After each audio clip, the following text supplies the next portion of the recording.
Coffee कब coffee रहती है और कब उसकी बर्बादी हो जाती है। ये याद रखें, कॉफ़ी जिगर के लिए बहुत अच्छी है, लेकिन इसमें अगर आप दूध डाल देंगे तो ये अच्छी नहीं रहेगी। तहकीक क्या बताती है, चलते हैं। ये याद रखें, ये कॉफ़ी आती कहाँ से है।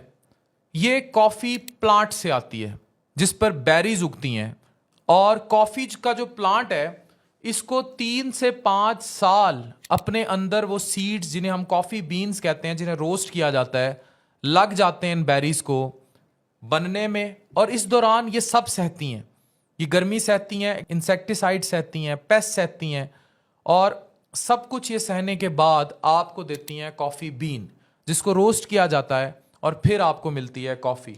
ये याद रखें कि इसकी मोस्ट कॉमन कल्टीवेशन की जो स्पीशीज़ हैं वो कॉफ़ी अरेबिका है और कैनीफोरा है, जिसको रोबस्टा के नाम से जाना जाता है। जो रीजन्स हैं ये हर जगह ग्रो नहीं होती, इनकी कुछ कॉफ़ी बेल्ट्स हैं और कॉफ़ी जोन्स हैं जिनके अंदर राइट टेम्परेचर चाहिए, बारिश चाहिए और बहुत कुछ चाहिए। इसमें कुछ कंट्रीज़ के नाम मैं आपसे शेयर करता जाऊँ: Brazil, Colombia, Vietnam, Ethiopia, Indonesia वगैरह। यहाँ ये कॉफ़ी प्लांट सबसे ज़्यादा ग्रो करता है। उसके ऊपर ये बैरीज लगती हैं, 3 से 5 साल ये सहती हैं मौसम, टेम्परेचर, रेनफॉल, और इनके अंदर फिर वो सीड्स उगते हैं जिन्हें कॉफ़ी बीन्स कहते हैं। इसीलिए कॉफ़ी बड़ी महंगी होती है। और जब ये कॉफ़ी बन जाती है तो याद रखें कि इतनी सारी चीज़ें सहने के बाद ये रिच होती है कुछ एंटीऑक्सीडेंट्स में, जिनके फ़ायदे बेशबहा हैं। इनको हम पॉलीफेनॉल्स या फ्लेवोनॉइड्स कहते हैं।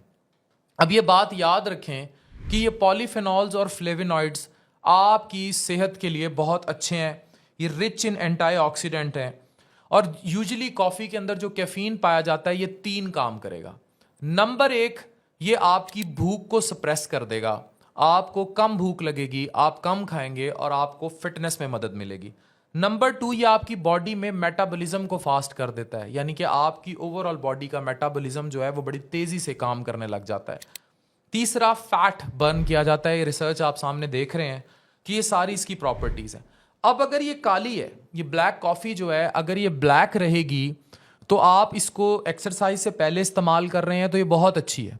लेकिन अगर इसके अंदर दूध मिला लिया गया तो इसके अंदर वही नुकसान होंगे जो लिवर को शराब पीने या अल्कोहल पीने से होते हैं जब आप इसमें दूध ऐड कर लेते हैं। कैसे?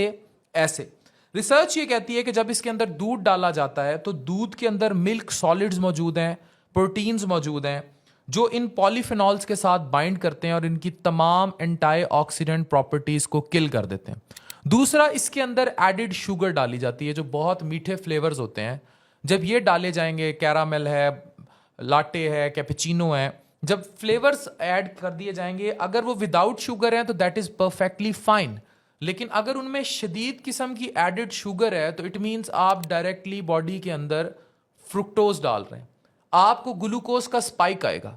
वो जो ग्लूकोज का स्पाइक आएगा वो डेफिनेटली आपके लिवर के ऊपर जाकर अकोमुलेट होगा, जिसको अब research metabolic associated fatty liver disease कहती है, या मैफल्ड कहती है, या इसको नेफल्ड भी कहा जाता है, यानी non alcoholic fatty liver disease. यानी कि चेंजेस वो आ गई जो अल्कोहल से आनी थी लेकिन ये अल्कोहल के बगैर आ गई। तो अल्कोहल कौन हुआ?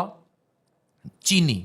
और चीनी कहाँ आई? दूध मिली कॉफी से। तो वो ब्लैक कॉफी जो आपके लिवर के लिए अच्छी साबित होनी थी वो टर्न्ड आउट टू बी, साबित हो गई लिवर को वो नुकसान पहुंचाने वाली जो कि अल्कोहल पीने से आना था।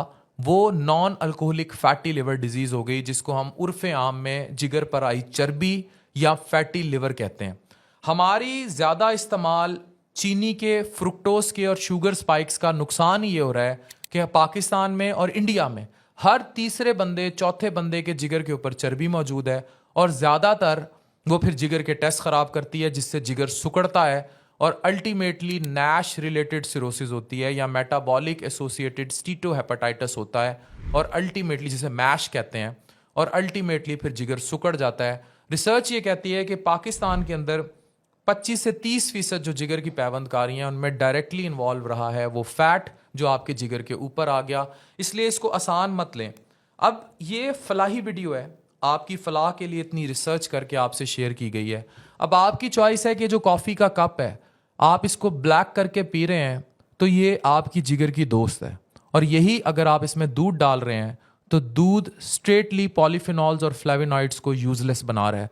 वो जिसको पौधे के ऊपर उग के टेम्परेचर की एक्सट्रीम सहने के बाद आपके लिए कुदरत ने कितना बेहतरीन तोहफा पैदा किया था, और आपने इसमें दूध और चीनी मिलाकर वो उस तोहफे को, उस 5 साल की रियाजत को ज़ाया कर दिया, जो शदीद टेम्परेचर जोन्स के अंदर, क्लाइमेट चेंजेस के अंदर, रेनफॉल के अंदर उस बेचारे कॉफ़ी प्लांट की लगी बैरी ने अपने पेट में आपके लिए वो बीन पैदा किया था। आपने खुद उससे कुदरत का वो तोहफा जो आपको मिलना था छीन लिया। डॉक्टर अफान कैसर साइनिंग ऑफ।